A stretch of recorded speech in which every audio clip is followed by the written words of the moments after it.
तो system limited में फिर आपका कैसा जॉब कैसे मिली आपको, क्योंकि ये थोड़ी सी अच्छी बड़ी बड़ी टेक कंपनी। जी जी ऐसी है, क्योंकि अब देखिए मेरा अल्हम्दुलिल्लाह उस टाइम पे काफ़ी सारा एक्सपोजर हो चुका था गेमिंग का, यूनिटी डेवलपमेंट का।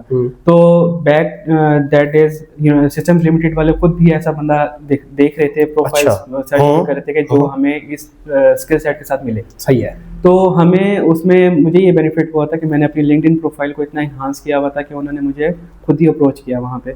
और मेरा जो इनिशियल इंटरव्यू था, फिर सेकेंडरी इंटरव्यू था, तो वो माशाल्लाह आउट क्लास हुआ था। जो उनके जो प्रोजेक्ट मैनेजर थे उन्होंने मुझे खुद रिकमेंड किया था कि इसको आप हायर करें। मैं तो ये कहूँगा कि इसमें वाकई ही पेशेंस इज़ द की, कि पेशेंस करना चाहिए। इसकी आपको एक रियल केस स्टडी भी बताता हूँ। अगर आपने एंग्री बर्ड्स गेम खेली हो तो रोबियो जो स्टूडियो है उसकी अपनी एक सक्सेस स्टोरी है कि एंग्री बर्ड लॉन्च करने से पहले उसने 53 प्रोजेक्ट्स बनाए थे, जिनमें से एक भी लाइव मतलब सक्सेसफुल नहीं रहा। यहाँ तक कि वो बैंक्रप्सी पे आ गए थे। उन्होंने फिर एंड पे बिल्कुल वाइल्ड थॉट के साथ ये आइडिया लॉन्च किया था कि इधर यूजर्स को प्ले करता है नहीं करता, उनको नहीं आइडिया था। सैचुरेशन तो मैं कहूँगा है काफ़ी ज़्यादा है, क्योंकि एक तो गैप काफ़ी ज़्यादा है कि कंपनीज कम हैं और हमारे जो ग्रेजुएट्स हैं उनकी अमाउंट ज़्यादा है। जो आपकी स्पेशलिटी स्किल्स हैं, यूनिटी, वीआर, एआर, मेटावर्स, जी जी, ये जो आजकल के स्टूडेंट्स हैं स्पेशली जो कंप्यूटिंग साइड के सीएस कर रहे होते हैं या एआई डाटा साइंस की डिग्री, तो उनको इनका पता होता है कि एआर वीआर यूनिटी क्या है, कि इतना नहीं पता होता? नहीं, उनको इतना नहीं गाइड कि इसी तरह से गेम स्टूडियो है बहरिया टाउन फेज 8 में, तो आप उसको ज्वाइन करें कि आपका भी एक्सपीरियंस है, आपका टैलेंट है, बल्कि आपका शौक है उस चीज़ में। तो 2016 में जब मैं फर्स्ट टाइम गेम्स स्टूडियो में गया तो मुझे काफ़ी वियर्ड सा फील हुआ। उसकी एक रीज़न ये थी कि बेसिकली सॉफ्टवेयर हाउसेज में एक बंदे का अपना कॉन्सेप्ट होता है कि सॉफ्टवेयर हाउस में लैपटॉप्स हैं, वर्क स्टेशंस हैं, उनका अपना एक सिनेरियो होगा, अपना एक इन्वायरमेंट होगा। अब गेम्स के अंदर जब बंदा जाता है तो बंदे के माइंड में होता है काफ़ी सारी गेम्स खुद भी खेलने को मिलेंगी, कोई उनके अपने कंट्रोलर्स होंगे, कोई जॉयस्टिक, ये वो सब चीज़ें। तो मेरा वहाँ से एक ये इंटरेस्ट डेवलप हुआ कि हम गेम्स जो हम खेलते हैं वो बनती कैसे हैं। अस्सलाम वालेकुम डियर स्टूडेंट्स, कैसे हैं आप? ठीक हैं। आज मैंने विजिट किया है ऑनिक्स गेम्स का, और ये गेमिंग डेवलपमेंट कंपनी है बेसिकली, और उनके जो प्रोजेक्ट मैनेजर साहब है, एक्चुअली मैनेजर ही है, सारा रोल इन्होंने संभाला हुआ है पूरी इस सॉफ्टवेयर हाउस का।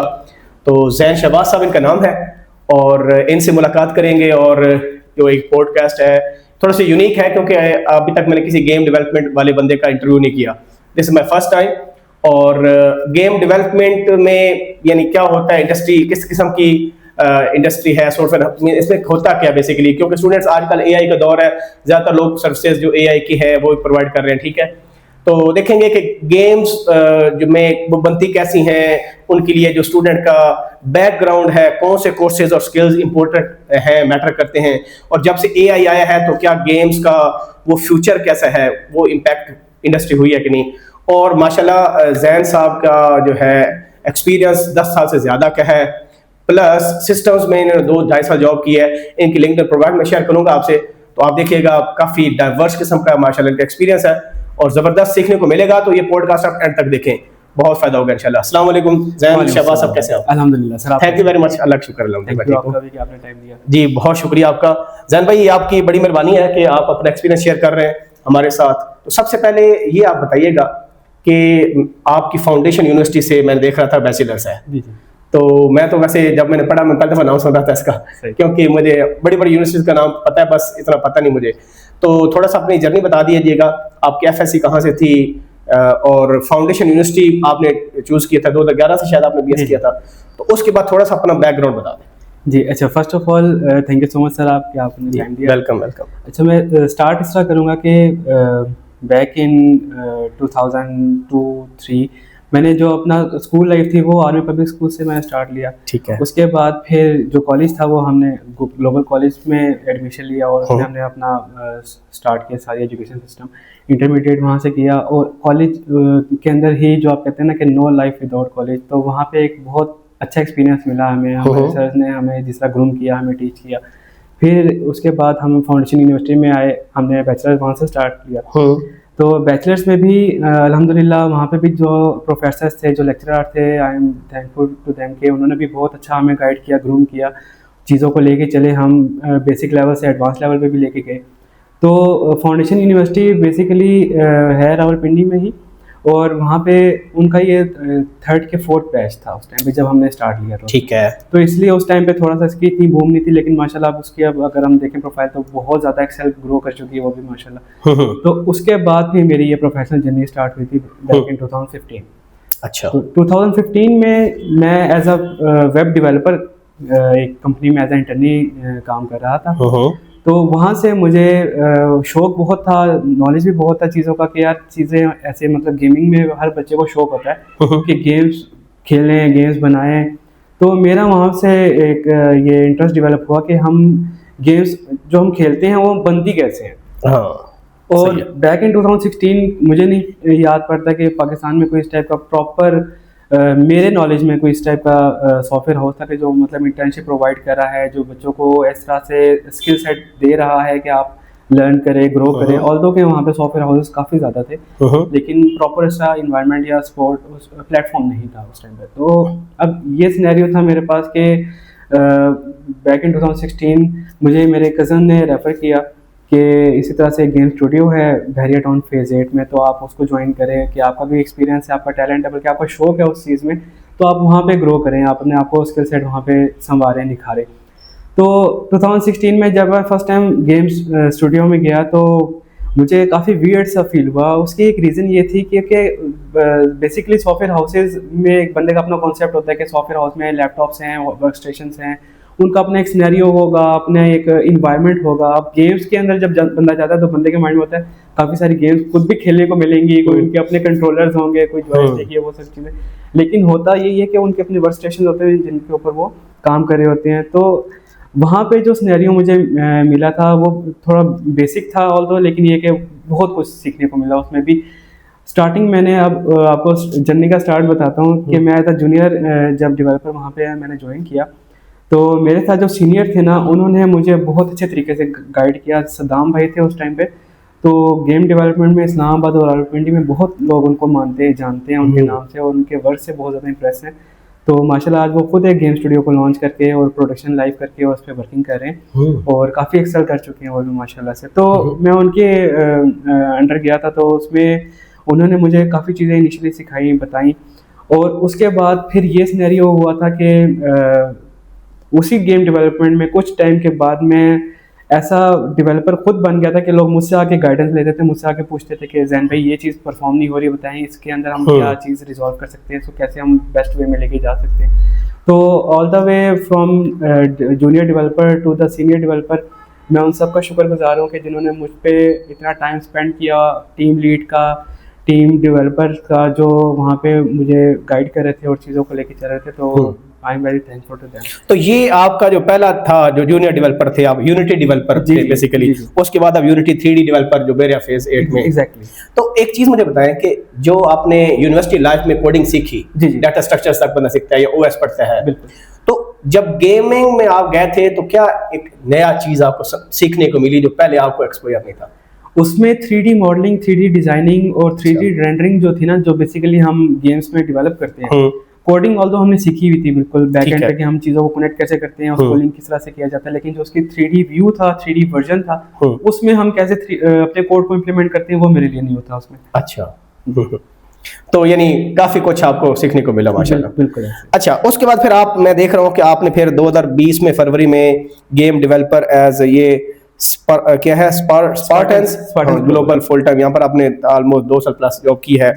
तो ये वहाँ से स्विचिंग आपने क्यों की फिर बहरिया फेज 8 से? वहाँ से स्विचिंग इस तरह से की थी कि जो सेम वही ग्रुप था ना, उन्होंने अपने ही एक नई जो ग्रुप था उसको लॉन्च किया था अपनी कंपनी को, और उस कंपनी के अंदर हमारी जो कोर टीम थी वो वहाँ पे जाके काम कर रही थी। अच्छा। तो बेसिकली ग्रुप सेम था, उसके अंदर सिर्फ नाम उसका चेंज हुआ था, बाकी सब लोग मैनेजमेंट सब चीजें थी। ठीक है। तो उसके बाद फिर मैं देख रहा हूँ कि आप इनोवेशन जो सॉफ्टवेयर है SMC, इसमें आपने कुछ जॉब की। जी ऐसे ही है। तो ये स्विचिंग फिर इसका क्या रीजन थी? यहाँ पे जो इनके बोर्ड मेंबर्स थे उनकी तरफ से थोड़ा सा लैग हुआ था कि प्रॉपर वो मैनेज नहीं कर पाए स्पार्टन ग्लोबल के अंदर, जिसकी वजह से काफी उस टाइम पे कुछ गूगल्स की पॉलिसीज भी चेंज हुई और कुछ ले ऑफ भी नजर आए हमें, तो उसकी वजह से ये रीजन। तो सिस्टम लिमिटेड में फिर आपका कैसा जॉब कैसे मिली आपको, क्योंकि ये थोड़ी सी अच्छी बड़ी कंपनी? जी ऐसी है। क्योंकि अब देखिए मेरा अल्हम्दुलिल्लाह उस टाइम पे काफ़ी सारा एक्सपोजर हो चुका था गेमिंग का, यूनिटी डेवलपमेंट का। तो back that is systems limited वाले खुद भी ऐसा बंदा देख रहे थे, प्रोफाइल सर्च कर रहे थे कि जो हमें इस स्किल सेट के साथ मिले। सही है। तो हमें उसमें मुझे ये बेनिफिट हुआ था कि मैंने अपनी लिंक्डइन प्रोफाइल को इतना इन्हांस किया हुआ था कि उन्होंने मुझे खुद ही अप्रोच किया वहाँ पे। और मेरा जो इनिशियल इंटरव्यू था, फिर सेकेंडरी इंटरव्यू था, तो वो माशाल्लाह आउट क्लास हुआ था। जो उनके जो प्रोजेक्ट मैनेजर थे उन्होंने मुझे खुद रिकमेंड किया था कि इसको आप हायर करें। अच्छा। और उसके बाद फिर अल्हम्दुलिल्लाह अल्लाह का करना ऐसा हुआ कि मैं सिस्टम लिमिटेड में आया। उसमें 2.5 साल का एक्सपीरियंस में क्या कुछ आपने नया सीखा कंपेयर टू प्रीवियस जो रोल्स थे आपके? अच्छा, प्रीवियस में हमने यूनिटी डेवलपमेंट में चीज़ें सीखी, डेवलप कैसे की जाती हैं, कोड को मेंटेन कैसे करते हैं, प्रोजेक्ट को आप किस तरह से ऑप्टिमाइज लेके चल सकते हैं। लेकिन जब सिस्टम्स लिमिटेड में आया, ऑल्दो वो बहुत बड़ा एक्सपोजर था मेरे लिए और बहुत बड़ा एक शिफ्ट था कि आप गेमिंग इंडस्ट्री से कॉर्पोरेट की तरफ जा रहे हैं। तो उसके अंदर मैंने बहुत चीज़ें लर्न की, जिसमें हम प्रोजेक्ट मैनेजमेंट आती है, जिसमें प्रोजेक्ट लीडिंग आती है, उसके अंदर प्रोजेक्ट आप इंटरव्यू अगर कंडक्ट करते हैं किसी क्लाइंट के साथ, तो क्लाइंट को आपने क्या चीज़ एक्सप्लेन करनी है, कैसे उसको आपने डील करना है, क्लाइंट डीलिंग उसके अंदर हमने सीखी। उसके अंदर हमने जो POC लेवल के जो इंटरनल प्रोजेक्ट्स हमने बनाए थे, हम क्लाइंट को कैसे पिच कर सकते हैं, उसका इंटरेस्ट कैसे गेन कर सकते हैं, हमने उस चीज़ को बहुत ज़्यादा इन्हांस किया। और बहुत तो जो प्रोजेक्ट्स है वो गेमिंग वाले थे या थोड़ा डिफरेंट कुछ हो गया था? डिफरेंट थे। अच्छा। बैकएंड पे जो टूल था वो हमारा यूनिटी ही था, लेकिन जो प्रोजेक्ट्स थे वो डिफरेंट थे। इंस्टेड ऑफ गेमिंग हमारा उसमें था वर्चुअल रियलिटी का, ऑगमेंटेड रियलिटी का, मेटावर्स डेवलपमेंट का, कि आप एक 3D वर्ल्ड के अंदर खुद को कैसे लुक एंड फील करते हैं, कैसे इंटरेक्ट करते हैं चीज़ों के साथ। अच्छा, तो ये सिस्टम्स लिमिटेड में जॉब आपकी हाइब्रिड थी या फिजिकल जाना पड़ता था? वो स्टार्टिंग में ये हाइब्रिड थी और उसके बाद फिर हम फिजिकली जाते थे। अच्छा, ठीक है। तो फिर वहाँ से छोड़ने का क्या आपको रीज़न थी कि आपने ओनेक्स गेम को ज्वाइन किया? सिस्टम्स लिमिटेड में ये था कि जिस प्रोजेक्ट में हम वर्क कर रहे थे वो ऑलमोस्ट कंप्लीट हो चुका था, और उसके बाद ये था कि क्लाइंट भी डील कर रहे थे और टीम हमारी ऑलरेडी उसको मैनेज कर रही थी। तो अब मेरे माइंड में ये था कि हम फर्दर कोई न्यू स्किल ग्रैब करें, कोई न्यू स्किल एनहांस करें, तो that's why I chose ओनेक्स games. ठीक हो गया। तो अभी आपका माशाल्लाह 10 महीने हो गए ओनेक्स के अंदर। जी जी। तो अच्छा, मुझे सबसे क्रूशियल जो चीज़ है ना, जब आप ये सारी डेवलपमेंट डिफरेंट कंपनीज में काम कर रहे थे माशाल्लाह, जब AI नहीं आया था और जब AI एरा आया है कि वाइब कोडिंग आ गई है, तो आपने क्या चेंज देखा? उसमें मैं ये कहूँगा कि AI से हमें काफ़ी बूस्ट मिला है। वो इस सेंस में बूस्ट मिला है कि जो चीज़ हम कोड के थ्रू अपनी लॉजिक डिज़ाइन करके डेवलप करके विद इन अ वीक हम परफॉर्म करते थे, AI के थ्रू हमें multiple ideas within a seconds मिल जाते हैं। और दूसरा ये कि वही कोड हम अपनी गेम्स में यूटिलाइज करते हैं और उससे बल्कि हमें आइडियाज़ मिल जाते हैं कि हम अपनी गेम को फर्दर और कैसे इन्हांस कर सकते हैं, इंप्रूव कर सकते हैं। अच्छा, तो मैं आपकी देख रहा हूँ जो आपकी स्पेशलिटी स्किल्स हैं, यूनिटी, VR, AR, मेटावर्स। जी जी। ये जो आजकल के स्टूडेंट्स हैं, स्पेशली जो कंप्यूटिंग साइड के CS कर रहे होते हैं या AI डाटा साइंस की डिग्री, तो उनको इनका पता होता है कि AR, VR, यूनिटी क्या है कि इतना नहीं पता होता? नहीं, उनको इतना नहीं गाइड होता। अच्छा, तो आप क्या रिकमेंड करते हैं कि जो स्टूडेंट अभी इंडस्ट्री में इन होंगे, जो ग्रेजुएट होंगे 2026 के अंदर डिफरेंट यूनिवर्सिटी से, तो उनमें क्या मिसिंग होता है? पहले तो ये बताएं ना कि जो आप इंटरव्यूज कंडक्ट करते हैं, इतने माशाल्लाह आपके रोल्स रहे हैं, तो आप क्या देखते हैं कि जो बच्चा ग्रेजुएट हो रहा है तो उसमें क्या वो क्या लैक करता है? मैं ये समझता हूँ कि उसको इंडस्ट्री एक्सपोजर मिलना चाहिए with in the education tenure. Okay. कि एजुकेशन करते करते उसको जिस तरह इंटर्नशिप का होता है कि इंटर्नशिप बंदा कर लेता है, इसी तरह से यूनिवर्सिटीज़ के ऊपर ये एक मैं समझता हूँ कि एक जिम्मेदारी भी है, एक रिस्पॉन्सिबिलिटी है कि वो इंडस्ट्री एक्सपोजर लाजमी करवाएं अपने। कोई कोलैबोरेशन हो, कुछ में जाके इंडस्ट्री के साथ कुछ प्रोजेक्ट लें, या FIB जिस तरह होता है फॉर एग्जांपल। बिल्कुल, इस तरह की वर्कशॉप हो जाए, कोई सेशन हो जाए कि जिसपे उनको पता लगे कि पाकिस्तान में या ऑल ओवर द वर्ल्ड इस टाइम पे क्या चीज़ बूस्ट कर रही है और कौन सी टेक्नोलॉजी इस टाइम पे इन है जिसको हम फॉलो कर सकते हैं, हम लर्न कर सकते हैं और आगे एक्सेल कर सकते हैं। अच्छा, अब ये मुझे बताएं कि ये जितने मैंने अभी स्किल्स बोली या जो टूल्स बोले AR, VR वगैरह सारा, तो इसमें क्योंकि स्टूडेंट को पता ही नहीं होता है टाइम्स ना, ठीक है, वो बस वही कोडिंग कर रहे होते हैं और सारी चीज़ें। तो जब आप इंटरव्यू लेते हैं तो जो बिगिनर लेवल की जो पोस्ट होती है, सबसे जूनियर लेवल जो बिल्कुल होता है ना, जो फ्रेश ग्रेजुएट जो होता है, तो अगर गेम डेवलपमेंट की बात की जिस तरह आप अभी हैं या बाकी आपके सिस्टम में आप गए हैं, तो जो इंटरव्यू होता है तो वो जो एक्सपेक्ट कर रहे होते हैं एक फ्रेश ग्रेजुएट से, वो चलो ये तो एक्सपेक्ट नहीं कर रहे होते इसने कोई गेम बनाई होगी या कोई बड़ा प्रोजेक्ट किया होगा, FIP चलो ठीक है एक बड़ी चीज़ होती है। उसके अलावा वो क्या चीज़ देख रहे होते हैं कि मैं इसमें क्या चीज़ जज करूं जिसकी बेसिस पर इसको मैं ये रोल हम असाइन कर देंगे? सबसे मेन चीज़ उसमें मैं जो खुद ऑब्जर्व करता हूँ वो ये होती है कि ये विलिंग है इसको टेक ओवर करने के लिए या नहीं। हाँ। उसकी रीज़न ये होती है कि आप बंदा कोडिंग भी सीख लेता है, लर्निंग कर लेते हैं। हमारे पास इन्वायरमेंट ऐसा होता है कि वो जो सीनियर है वो जूनियर्स को खुद बता भी देते हैं, हेल्प आउट कर देते हैं। लेकिन ये कि जो बंदे की अपनी पर्सनैलिटी है वो बहुत मैटर करती है उसके अंदर, कि आपके अंदर इतनी एनर्जी है कि आप इस न्यू फील्ड को, इस न्यू चीज़ को लेके चल सकते हैं या नहीं चल सकते। और दूसरा ये कि आपका उसके अंदर कितना इंटरेस्ट डेवलप हुआ है। अगर आप अपने इंटरेस्ट से आते हैं तो आप खुद विलिंग होते हैं कि यार मुझे नेक्स्ट टास्क दिया जाए, मुझे नेक्स्ट काम दिया जाए, मैं उसको विलिंगली परफॉर्म करूँगा। और अगर आपका इंटरेस्ट उस चीज़ में नहीं है तो फिर वो ड्रैग करने वाली बात होती है कि आपको जितना हम पुश करेंगे आप उतना ही खुद को फील करेंगे कि आप एग्जॉस्ट हो गए हैं, आप परेशान हो रहे हैं, आपसे चीज़ें हैंडल नहीं हो पा रही। तो ये मैं ज़रूर कहूँगा कि जो स्टूडेंट्स हैं, जो न्यू बिगनर्स हैं, जो प्रोफेशनल लाइफ में इन होना चाह रहे हैं, उनसे यही रिक्वेस्ट है कि फर्स्ट के अपना इंटरेस्ट आप देखें कि आपका इंटरेस्ट किस चीज़ में है। जिस चीज़ में आपका इंटरेस्ट है उस नीश को फॉलो करें और उसी को आगे इम्प्रूव करें, बजाय से कि आप आगे पीछे देखेंगे फलाना क्या कर रहा है, वो क्या कर रहा है। आप अपने इंटरेस्ट को फॉलो करें।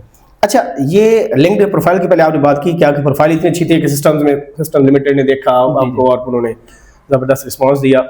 आजकल हम देखते हैं लिंक्डइन पर हर स्टूडेंट, बेशक वो अंडर ग्रेड है, वो लिखता है कि मैं डेवलपर हूँ और मैं सॉफ्टवेयर इंजीनियर हूँ और इस तरह के कीवर्ड लिखते होते हैं, ठीक है।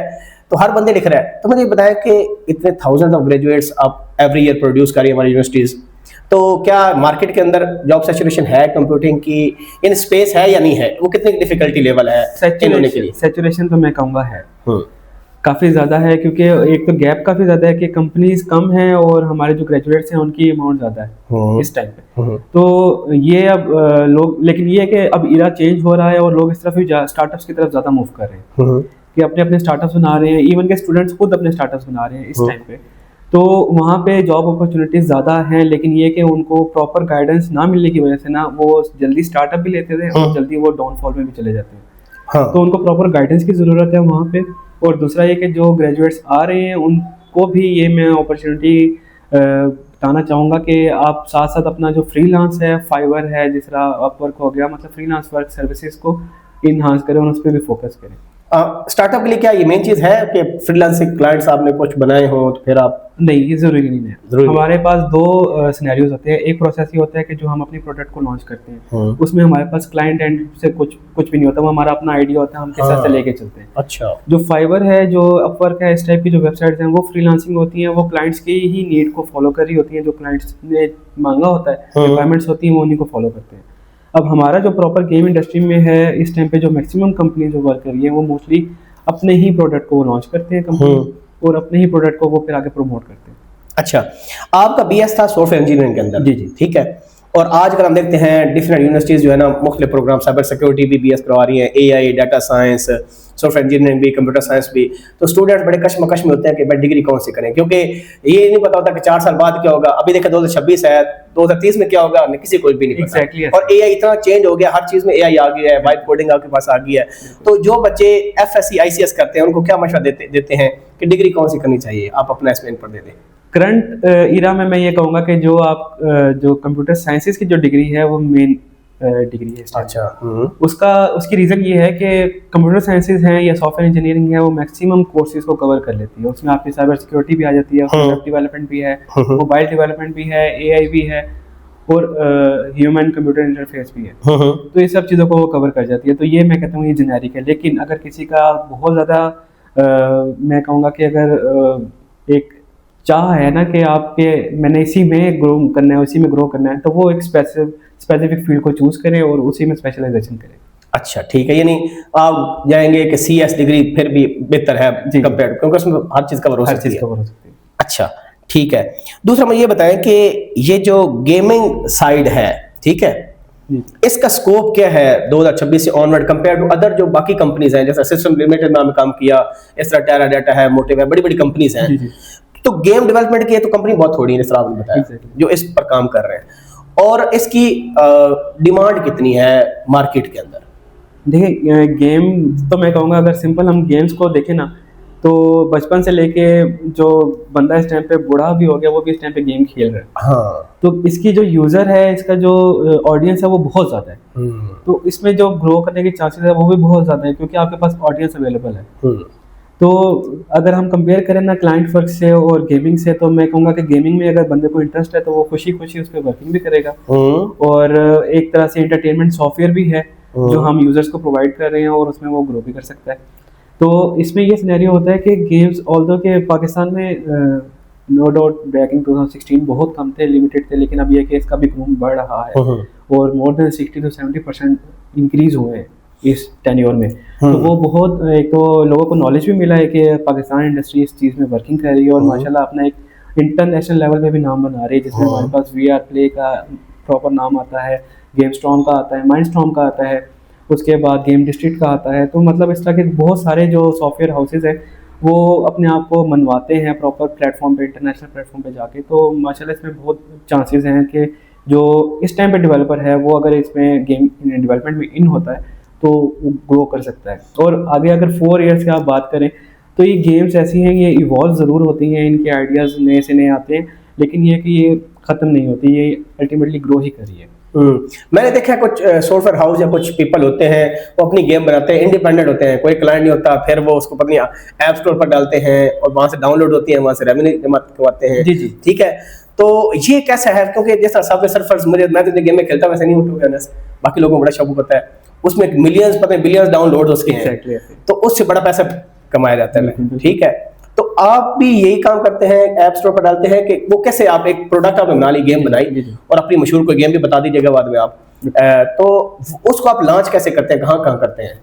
उसको हम भी इसी तरह लॉन्च करते हैं। ये हमारे प्लेटफॉर्म होते हैं, इसमें गूगल जो हमें देता है प्ले स्टोर का प्लेटफॉर्म देता है, इसी तरह एप्पल का है ऐप स्टोर है, अमेजोन का अपना स्टोर है, ऐप स्टोर है, इसी तरह सैमसंग का स्टोर है। ठीक है, तो मतलब इस तरह के जितने भी स्टोर्स हैं जहाँ पे हमारी मैक्सिमम ऑडियंस अवेलेबल है, जहाँ से वो ऐप डाउनलोड करते हैं, हम भी अपनी गेम्स को डेवलप करते हैं और उसको वहाँ पे लाइव कर देते हैं। अच्छा, और वहीं पे हम उसको प्रमोट करते हैं और यूजर्स को कहते हैं कि आप ट्राई करें, हमारी गेम खेलें, और इसके अंदर हम जो यूनिक से यूनिक चीज़ है वो हम कोशिश करते हैं वो ऐड करें उसके अंदर, ताकि यूज़र भी इंटरटेन हो। अच्छा, और वो उसका जो लेवल है, एक्सपीरियंस है, उसका जो एक टाइम सेशन है, वो उसको में मज़ा आए उसमें। अच्छा, तो इसमें क्या कहते हैं, जब आप अपलोड कर देते हैं तो यूजर का रिस्पांस ओवरऑल कैसा होता है? ये क्योंकि आपने मल्टीपल गेम्स बनाई अभी तक, ठीक है, इतने टाइम से आप इस इंडस्ट्री के अंदर हैं, तो आप क्या देखते हैं? कोई गेमें होती हैं वो बहुत हिट हो जाती हैं, डाउनलोड बहुत ज्यादा होते हैं, कुछ होते हैं बहुत इतना पैथेटिक रिस्पांस होता है। जी जी जी, ऐसे ही है। तो उसमें पेशेंस करना चाहिए बंदे को, एक्सपीरियंस क्या है, कहते हैं आपका इस पर? मैं तो ये कहूँगा कि इसमें वाकई ही पेशेंस इज़ द की, कि पेशेंस करना चाहिए। इसकी आपको एक रियल केस स्टडी भी बताता हूँ। अगर आपने एंग्री बर्ड्स गेम खेली हो, तो रोबियो जो स्टूडियो है उसकी अपनी एक सक्सेस स्टोरी है कि एंग्री बर्ड लॉन्च करने से पहले उसने 53 प्रोजेक्ट्स बनाए थे, जिनमें से एक भी लाइव मतलब सक्सेसफुल नहीं रहा। यहाँ तक कि वो बैंक्रप्सी पे आ गए थे। उन्होंने फिर एंड पे बिल्कुल वाइल्ड थॉट के साथ ये आइडिया लॉन्च किया था कि इधर यूजर इसको प्ले करता है नहीं करता, उनको नहीं आइडिया था उसका, लेकिन जैसे ही उन्होंने लाइव किया उसको, यूजर ने उसको एंजॉय भी किया, उसको फिर एक्सेप्ट भी किया, और वहीं से उन्होंने वो ट्रेंड बूस्टअप और कहाँ से कहाँ चले गए। वो फिर उसकी मूवीज़ भी आ गई हॉलीवुड में, फिर उनके अपने मर्चेंडाइज भी आ गए, उन्होंने क्या क्या चीज़ें लॉन्च कर दी उसके अंदर। तो ये आपकी कोई मशहूर गेम कौन सी है जिसकी ज़्यादा डाउनलोड्स हो चुके हैं? हमारी अभी एक बनने वाली है, इंशाल्लाह आपको उसका भी लिंक शेयर करेंगे। वो शूटिंग गेम भी है और थोड़ी सी सर्वाइवल गेम है, जिसमें हमने ज़ॉम्बीज को हंट करना है और उसको हमें डील करना है। हमारा एक शूटर है जो यूजर्स को, जो प्लेयर्स, उसको हम अप्रोच करेंगे और वो जो है ज़ॉम्बीज उनको किल करेगा, और उस तरह की कोई स्टोरी लाइन है वो हम इंशाल्लाह आपको। और अभी तक कोई गेम का नाम लेना चाहेंगे जो चलो थोड़े डाउनलोड्स में हो? जी जी, मेंशन करना चाहें कोई? बिल्कुल, इस तरह की हमारी हाइपर कैजुअल गेम है, उसमें है पिज़्ज़ा गेम है, पिज़्ज़ा जिसमें हम पिज़्ज़ा बनाते हैं। पूरा हमारा एक हाउस है, हमने उसको मैनेज करना है। आपके पास एक किचन होता है, आपके पास एक ऑर्डिनरी मशीन होती है, हमने यूजर को फुल अथॉरिटी दी हुई, आप उसको जितना मर्जी अपग्रेड कर सकते हैं। उसमें कुक ये करता है, जो बेसिकली प्लेयर है वो खुद एज अ कुक उसमें वर्क कर रहा है। वो उस ओवन के पास जाता है, वहाँ पे पिज़्ज़ा बेक करता है, पिज़्ज़ा बेक करके वो कस्टमर्स को डील करता है और कस्टमर से वो फिर रेवेन्यू जनरेट करवाता है। उस रेवेन्यू की बेस पे वो अपने रूम को भी इन्हांस कर लेता है, वो रूम से कैफेटेरिया बन जाता है, कैफेटेरिया से फिर वो होटल बन जाता है। तो इस तरह से वो एक टाइकून टाइप की गेम है और यूजर काफी लाइक करते हैं। गुड। अच्छा, अब यहाँ पर सबसे क्रूशियल मैं क्वेश्चन पूछना चाहूँगा कि गेम डेवलप करने के या गेम बनाने के सारे रिसोर्सेज अवेलेबल आपके पास हैं, चैट जीपीटी भी है, क्लाउड भी है, बाकी चीज़ें भी आपके पास है, ठीक है, वाइब कोडिंग भी है। तो अगर आप मुझे स्टेप्स बता दें कि भाई मेजर स्टेप्स क्या होते हैं, एक गेम कैसे बनती है, नंबर 1 2 3, ताकि जो ऑडियंस है वो भी, अगर कोई किसी का इंटरेस्ट डेवलप होता है कि यार मैं इसमें जाऊंगा, ठीक है, तो आता कि आपको ChatGPT सारा बता देता है कि ये स्टेप्स हैं, लेकिन जो बंदा इंडस्ट्री के अंदर है उसको पता है कि स्ट्रगल लोग स्टक कहाँ पर होते हैं ना। बिल्कुल सही, क्योंकि कहना और करने में फर्क होता है। कोड भी आपके पास आ जाए तो उसको सारा वो करके अलग से पैकेज बनाना भी आसान काम नहीं होता, काफी दरमियान में होते हैं। तो इस पर कोई गाइड करना चाहे कि ऑडियंस को, स्टूडेंट बताना चाहे कि भाई ये कुछ स्टेप्स है, अगर कोई इसमें आना चाहता है ना तो उसकी ये चीजें उसको आनी चाहिए, तो फिर काफी आपके। बिल्कुल ठीक है, मैं आपको इसको प्रॉपर एक फ्लो बता देता हूँ। पहले के जो सारी जो चीज होती है ना वो एक आइडिया से स्टार्ट होती है। ठीक है, आपका आइडिया कितना यूनिक है, यूजर कितना लाइक करेगा और वो इस ट्रेंड को फॉलो करता है या नहीं करता है, या फिर इस टाइम पे कौन सी ऑडियंस है एज वाइज जिसको आप टारगेट कर रहे हैं और वहाँ पे ये आइडिया बूस्ट करेगा। First thing is the idea. Second thing ये है कि आप उसकी वर्किंग कैसे कर रहे हैं, उस आइडिया को आप प्रैक्टिकल में किस तरह से लेके आ रहे हैं। थ्योरी तो आपने बना ली एक, लेकिन आपने उसको स्टेज वाइज किस तरह से डेवलप करना है, उसकी प्रोटोटाइप कब लॉन्च करनी है, टाइम टू टाइम कितना आप उसको लेके, उसका विजन क्या है आपका बेसिकली। तो आइडिया के बाद आती है आपकी जो प्रोटोटाइपिंग है। प्रोटोटाइपिंग के बाद आपका डेवलपमेंट फेज स्टार्ट होता है, जिसमें आप डेवलपर को वो प्रोटोटाइप एक जेनेरिक आइडिया देते हैं कि आप डेवलप करके दो मुझे इस। डेवलपमेंट के पैरेलल में आप हमारे पास आती है डिजाइनिंग और 3D मॉडलिंग। अच्छा, ये पैरेलल में वर्क करती हैं, जिसपे उसका जो आउटलुक है, जो ओवरलुक उसकी आ रही होती है कि यूजर की लुक एंड फील कैसे होगी गेम की, वो उसमें वर्किंग करती हैं। ये यूनिटी में होती है, कहाँ बनती है ये 3D मॉडलिंग? 3D मॉडलिंग है, इनके अपने टूल्स हैं। यूनिटी में भी बनते हैं, लेकिन ये कि प्रॉपर जो टूल है वो माया, मैक्स, ब्लेंडर, ये यूज होते हैं। और इसी तरह जो UI है उसके लिए फोटोशॉप, एडोब इलस्ट्रेटर और इस टाइप के टूल्स यूज होते हैं, कैनवा वगैरह। तो अब ये सिनेरियो होता है कि पैरेलल में ये तीनों वर्क करते हैं, डेवलपर, डिजाइनर और मॉडलर। अब ये डिफरेंट फील्ड्स हैं। अब एक बंदा इन तीनों फील्ड्स के ऊपर ग्रिप नहीं ले सकता। अब आप अपने एक्सपर्टीज में, मैं कहूँगा उनको कि आप अपनी एक्सपर्टीज देखें। अगर आपकी डेवलपमेंट स्किल स्ट्रांग है तो आप डेवलपमेंट की तरफ आएँ, अगर आपकी क्रिएटिविटी स्ट्रांग है तो आप डिजाइनिंग और मॉडलिंग की तरफ आएँ। अच्छा, तो इनके बाद जब आपकी एक प्रोडक्ट रेडी हो जाती है तो फिर आपकी ये प्रोडक्ट जाती है मार्केटिंग डिपार्टमेंट में। मार्केटिंग डिपार्टमेंट का फिर ये रिस्पॉन्सिबिलिटी होती है कि उसको हमने लाइव करना है, उसको लॉन्च करना है, उसको प्रमोट करना है और मैक्सिमम यूजर्स तक लेके जाना है। तो ये एक प्रॉपर फेज होता है। ठीक है, तो अच्छा, ये जो गेमिंग डेवलपमेंट है, क्योंकि ज्यादातर सोच रहा हूँ उसमें आपकी web development, back and, front end और इस तरह के Node.js इस तरह के टूल्स चल रहे होते हैं, गेमिंग डेवलपमेंट के बहुत थोड़े हैं। जी, ठीक है, तो इसकी वजह क्या है आपके ख्याल में? गेमिंग डेवलपमेंट में इसलिए थोड़े हैं कि यहाँ पे एक ही टूल हम समझते हैं कि वो इनफ है। अच्छा, क्योंकि यूनिटी ने, अगर आप उसको एक्सप्लोर करें यूनिटी को, तो हम उसके अंदर अपने कस्टमाइज टूल भी बना सकते हैं खुद के। हम अपना एक पेज बना सकते हैं, अपनी ऐप भी बना सकते हैं, गेम्स भी बना सकते हैं। और इतनी वो पावरफुल टूल है यूनिटी के, एक ही टूल के अंदर हम एंड्रॉयड मोबाइल की भी बना सकते हैं बिल्ड, एप्पल की भी बना सकते हैं, वेब बेस भी बना सकते हैं प्रोजेक्ट, और प्ले स्टेशन, VR, AR इस सब को वो सपोर्ट करता है। अच्छा, तो एक टूल ही मैं कहता हूँ वो वन मैन आर्मी की तरह काम कर रहा है। तो आई थिंक वही इनफ होता है। इसी तरह अगर सपोज हम PC गेम्स की तरफ जाते हैं तो लोग प्रेफर करते हैं कि वो अनरियल इंजन की तरफ जाएं, वो वहाँ पे ज़्यादा सपोर्ट करता है बेस्ड ऑन के उनके ग्राफिक्स और उनके डिज़ाइन बहुत ज़्यादा हाई क्वालिटी होते हैं। अच्छा, ये मेटावर्स क्या चीज़ है? मेटावर्स बेसिकली एक वर्चुअल रियलिटी है, वर्चुअल वर्ल्ड है। वो आप एक्सेस करते हैं जब आप VR ग्लासेस पहनते हैं, ऑकुलस हो गया, क्वेस्ट हो गया। अच्छा, जो हमारे पास सिमुलेशन सेट हैं हम उनको यूज़ करते हुए आप जब उसको वेयर करते हैं तो आप न्यू डायमेंशंस में मूव कर जाते हैं। मेटावर्स बेसिकली ये होता है कि हमारे पास अब ये सपोज एक रूम है, हम मेटावर्स ग्लासेस वेयर करते हैं तो हम एक न्यू वर्ल्ड के अंदर चले जाते हैं, वर्चुअल रियलिटी में। उसको हम वर्चुअल रियलिटी कहते हैं। उसके अंदर जाके भी आपको इसी तरह का डिज़ाइन मिलेगा, इसी तरह की चीज़ें होंगी जिनको आप इंटरेक्ट कर सकते हैं। आपको एक एग्जांपल देता हूँ कि बैक एंड सिस्टम्स लिमिटेड, हमने एक इंटरनेट प्रोजेक्ट बनाया था बेस्ड ऑन के जो उनकी अपनी आर्ट गैलरी है, स्टेट ऑफ आर्ट जो चीज़ें हैं, जो उनकी अचीवमेंट्स हैं, हम उनको विजिट करवाएं यूज़र को, कि यूज़र वहाँ जाए और आर्ट गैलरी में जाके उनकी जितनी अचीवमेंट्स हैं हम उनको देख सकें, उनसे इंटरेक्ट कर सकें। तो हमने वो प्रॉपर डिज़ाइन किया था और यूनिटी के अंदर ही डिज़ाइन किया था। उसमें पूरा हॉल बनाया था, स्टेट ऑफ आर्ट वर्क किया था और उसके अंदर जितने फ्रेम्स थे, अचीवमेंट्स थी, यूज़र वहाँ जाता है, वहाँ पे उनकी अचीवमेंट देखता है, वहाँ पे इंटरेक्ट करता है चीज़ों से। इवन के डिफरेंट मल्टीपल यूज़र्स आते हैं, वो आपस में भी कम्युनिकेट कर सकते हैं वहाँ पे और वो चीज़ों को भी देख सकते हैं। तो ये एक पूरा एक इकोसिस्टम हमने बनाया था वर्चुअल रियलिटी के अंदर, उसको हम मेटावर्स कहते हैं। अच्छा, ये जो गेम्स मुख्तलिफ आपने बताया कि ऐप, मोबाइल गेम्स अलग होती हैं, PC गेम्स, जिस तरह वो गन वाली गेम बड़ी मशहूर थी, मुझे खेलनी आई थी, क्या नाम था उसका? Sniper shooting. हाँ, वो बड़ी लोग खेलते थे, पूरे जब लाइव बैठे होते थे लोग और खेल रहे होते थे।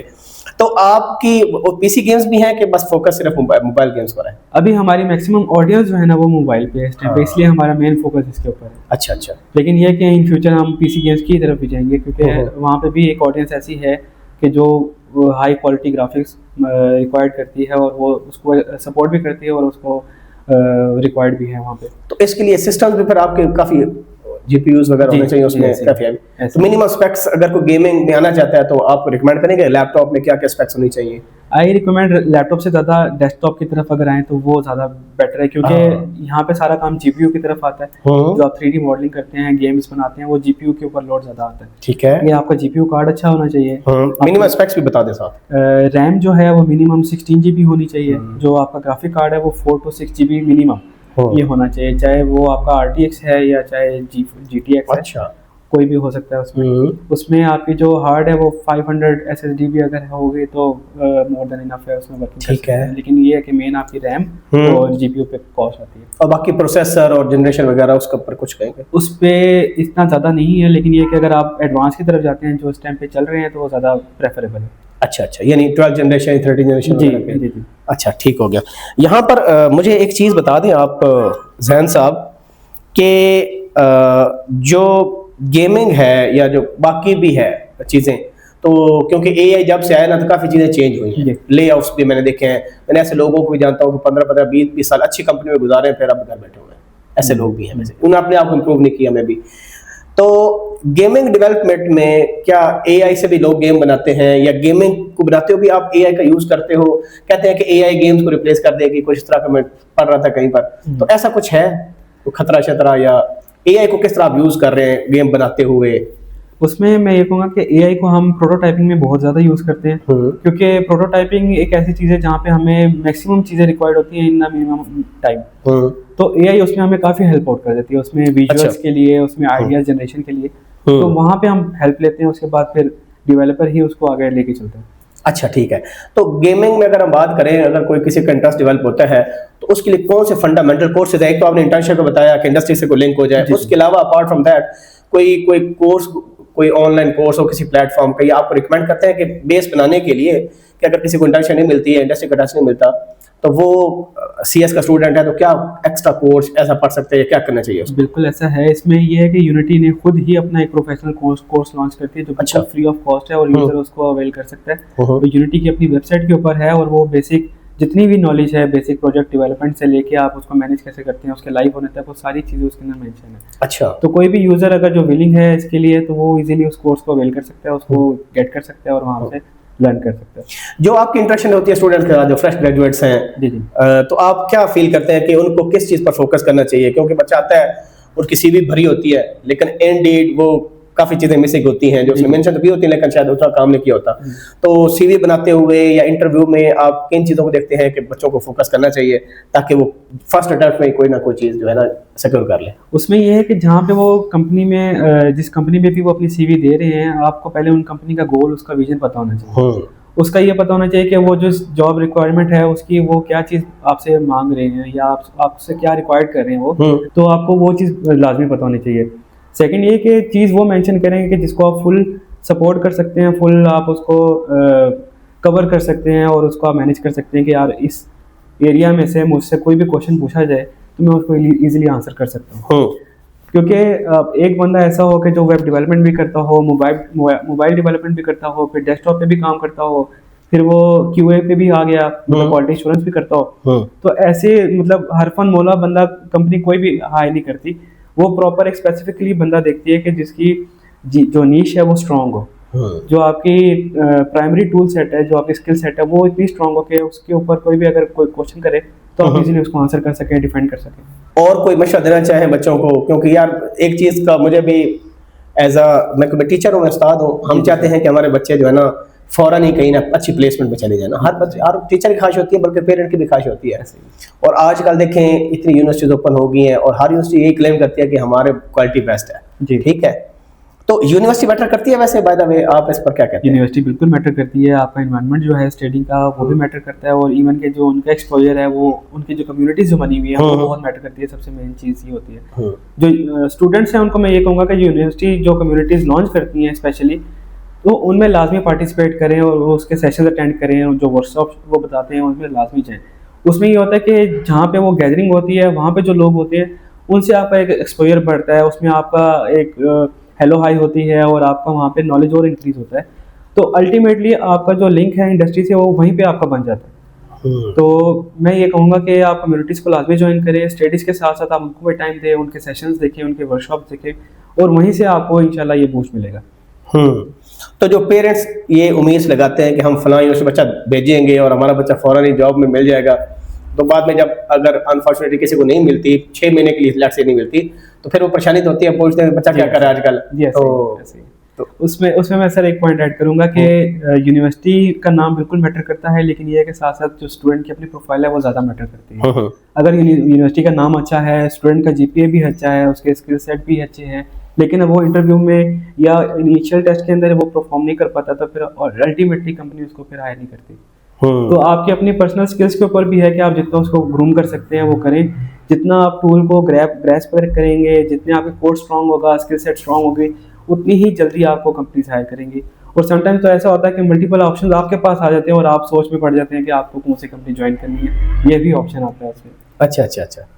तो चलें जी, बहुत शुक्रिया। बस मैं एंड पर आपसे भी पूछना चाहूँगा, ये मैंने कुछ पूछा था चैट जीपीटी से, तो उसने कहा कि ये पूछे आपसे, इसमें वो रैपिड फायर टाइप है, तो ये गेम के रिलेटेड ही चीज़ें पूछी गई हैं और थोड़ा जेनेरिक भी है कि पूछा गया यूनिटी और अनरियल। यूनिटी। अच्छा, सोलो डेव और team. AI as a threat or opportunity? Opportunity. One skill every student must master. Yes. One skill, it is the development. अच्छा, ठीक है। One mistake students should avoid at all costs. Don't underestimate yourself. ठीक है।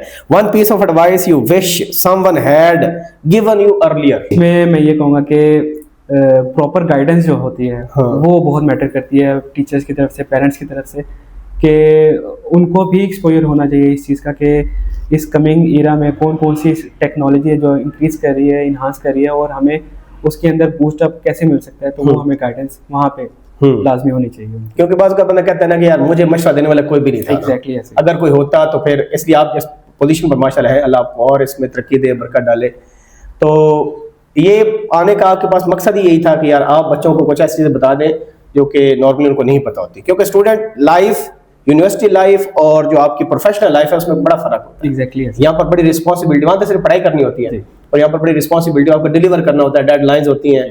ठीक, कल मैं एक बंदे से बात कर रहा था, उसके साथ इंटरव्यू करना है मैंने, तो वो मुझे कह रहा था कि आज रात तो मेरी डेडलाइन है, ठीक है, प्रोजेक्ट की। तो ये काफ़ी चीज़ें होती हैं। खैर यूनिवर्सिटी में भी आपके प्रोजेक्ट्स होते हैं, उनकी भी डेडलाइंस होती हैं, लेकिन ये एक रियल टाइम आपकी डेडलाइन होती है। तो इसमें पंक्चुअलिटी और आपकी कितने आप उसमें कमिटेड है, ये बड़ा मैटर करता है। ठीक है। और कोई अपना स्टोरी को बताना चाहे, कोई अपनी तरफ से कोई और बात, क्योंकि हमने कोई फॉलो नहीं किया कोई पैटर्न ऐसा। तो जैन साहब, आप माशाल्लाह प्रोजेक्ट मैनेजर भी हैं, हायरिंग भी करते हैं, इंडस्ट्री में मोर देन 10 ईयर्स आपने स्पेंड भी किए हैं। कोई ऐसी एडवाइस आप बच्चों को देना चाहें, वैसे जेनेरिक, आप छोटे भाई समझ के, लेट्स से मैं CS करके आया हूँ, मैं इंटरव्यू देने के लिए आया हूँ, तो मुझे इसका चीज़ें नहीं पता, तो कोई ऐसी चीज़ें, टिप्स देना चाहें कि यार इन 3-4 चीज़ों पर आप यूनिवर्सिटी लाइफ में अगर कंट्रोल कर लेंगे या ओवरकम कर लेंगे, सीख लेंगे, तो बेशक जिस मर्जी आप इंडस्ट्री में चले जाएं, गेम डेवलपमेंट हो, ऐप डेवलपमेंट हो, वेब डेवलपमेंट हो, कुछ भी हो, तो आप मार नहीं खाएंगे, क्योंकि रेस एक किस्म के ना, एक पोस्ट आपके पास होती है, 2 पोस्ट होती है, थाउजेंड्स ऑफ एप्लीकेशंस होती हैं लिंक्डइन पर भी ना। तो कुछ कहना चाहें आप? इनिशियली तो मैं ये कहूँगा कि सबसे पहले आप कभी भी अपने आप को अंडर एस्टिमेट मत करें। हमेशा हम देखने में यही आता सोसाइटी में कि अगर कोई बंदा एक्सेल कर रहा है तो लोग उसकी मिसालें देते हैं कि फलाने को देखो वो इस तरह कर रहा है कि तुम भी इस तरफ जाओ। हम ये नहीं देखते कि उसका अपना इंटरेस्ट किस चीज़ के अंदर है। तो हमें ये चाहिए कि उसका जो इंटरेस्ट है उसको देखें और उसके हवाले से जो उसको चीज़ सेट करती है, जो फील करती है, आप उसके अंदर उसको इन्हांस करें, बजाय इसके कि आप दूसरे को देख के उसको कहेंगे यार तुम भी यहाँ पे जाओ। सेकंड ये चीज़ है कि कोई भी स्टूडेंट है ना, वो कभी भी अपने आप को बिल्कुल डाउनग्रेड ना करे कि यार अगर सपोज आपको कहीं पे हर्डल आती है और आप कहें यार मैं कर ही नहीं सकता, आप कहें मैं कर सकता हूँ, मैं ये करके दिखाऊंगा। जो आपका सेल्फ कॉन्फिडेंस है वही आपकी सबसे बड़ी पावर है इस टाइम पे।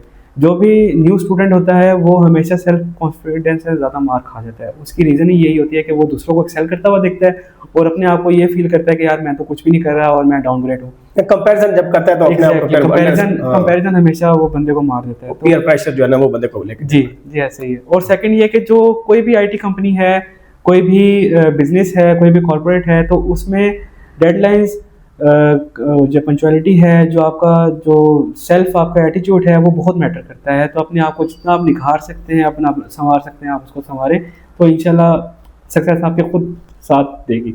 एक चीज़ आपने नोट की होगी कि CS का काफ़ी बूम है, और जो नॉन CS वाले, यानी ICS नहीं किया होता, प्री इंजीनियरिंग होती है, यानी ICS प्री मेडिकल किया होता है, सॉरी ICS करो, FSC प्री मेडिकल, तो वो भी CS करते हैं।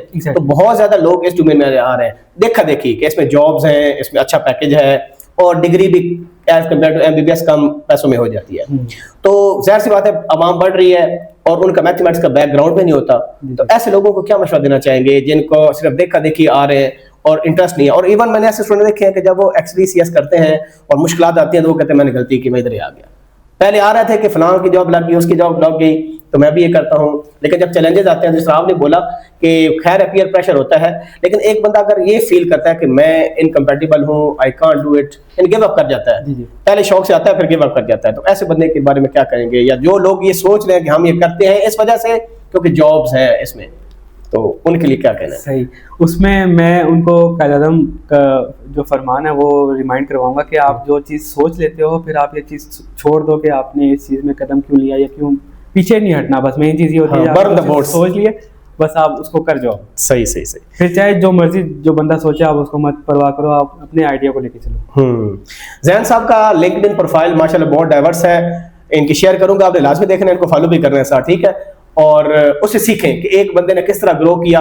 फाउंडेशन यूनिवर्सिटी का मुझे नहीं पता था, आज तो अच्छा कंट्रीब्यूट कर रही है, लेकिन हम तो बड़ी बड़ी यूनिवर्सिटी का नाम सुनते हैं कंप्यूटिंग डिग्रीज के अंदर। तो इसका मतलब है यूनिवर्सिटी के साथ साथ इंडिविजुअल लर्निंग भी बड़ी मैटर करती है, ठीक है? यूनिवर्सिटी का भी रोल बहुत होता है, ठीक है, मैं उसको डिनाई नहीं करता, लेकिन साथ साथ आप खुद कितना एक्सेल कर रहे हैं, कितना सीख रहे हैं और कंपटीशन में कितना आगे हैं, तो ये बड़ा मैटर करेगा। Thank you very much Shahbaz साहब, बहुत शुक्रिया। हम उम्मीद करते हैं कि बच्चों को फायदा होगा, और ज़ैन साहब को फॉलो भी करें, इनसे आप गाइडेंस भी ले सकते हैं। और जब मैं लिंक्डइन पर ये पोस्ट डालूंगा, उसके कमेंट में भी क्वेश्चन आप कर सकते हो, यूट्यूब पर कर सकते हो। कोई चीज़ मिस हो गई हो, एक डिफरेंट फ्लेवर प्रेजेंट करने की कोशिश की है गेम डेवलपमेंट में आकर, और मैं प्लान कर रहा हूँ कि शायद और भी कोई ऐसे जो बड़े अच्छे गेम डेवलपमेंट वाले सॉफ्टवेयर हाउसेज हैं उनको भी विजिट किया जाए। तो ये भी एक फील्ड है, लोग इसमें काम कर रहे हैं। अच्छा, लास्ट में वैसे कार्टून्स भी जो है, ये जैसे मोटू पतलू जिस तरह है, वो भी एक अलग से डोमेन है ना जी? ऐसे वो लोग बनाते हैं, वो डिफरेंट है, वो इनके साथ लिंक है एक तरह से। अच्छा, लिंक है। हम गेम्स में जाते हैं, वो एनिमेशंस में जाते हैं। हाँ, 3D टूल उसमें भी यूज होता है, हमारे पास भी यूज होता है। तो इसमें भी पाकिस्तान में कोई काम हो रहा है कार्टून पर? बिल्कुल यूज होता है। अच्छा अच्छा, चलिए कोई इस पर भी अलग से कोई पॉडकास्ट करेंगे किसी के साथ, ठीक है? थैंक यू वेरी मच, अपना ख्याल रखें, अल्लाह हाफिज़।